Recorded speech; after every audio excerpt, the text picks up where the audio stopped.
So I got a new Milwaukee electric cordless 3/8 ratchet.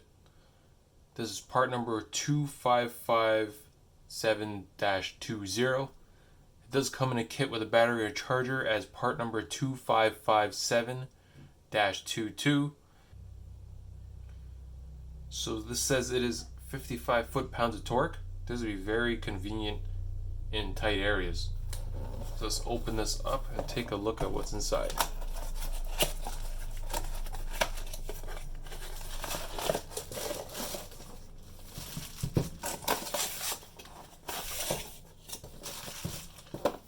Okay, it appears that is it.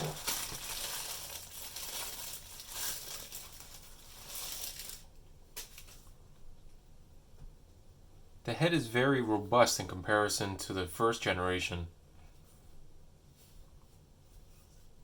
Nice rubber grips. Feels very heavy duty. So it has a variable speed trigger and a battery indicator and a light, as you can see there. And it goes up to 200 RPM. I believe that's the same as most pneumatic air ratchets. I kind of wish it was a little bit longer so I can get a little more torque on it instead of kind of grabbing onto the battery here when you're trying to use it.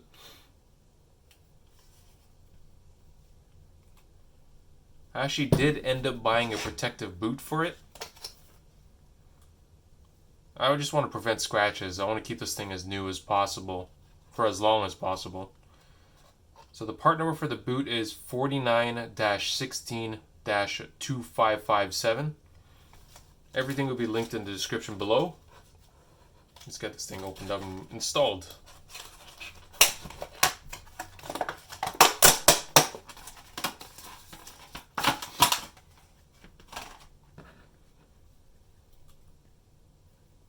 So it is a thick rubber. It's about I would say an eighth of an inch thick. It's actually pretty flexible.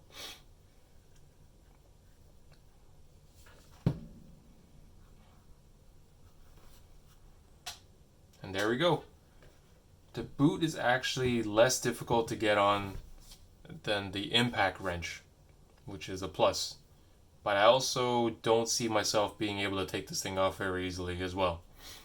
Which is a good thing anyways, because you're not, like, you'll be removing it very often anyways.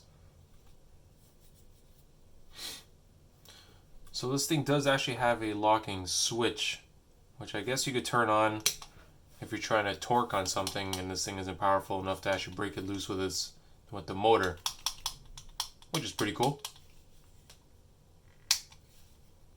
Alright, let's go test this thing out.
Let's see how well it does on these bolts.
So these bolts were 2 seized for the power of the Milwaukee.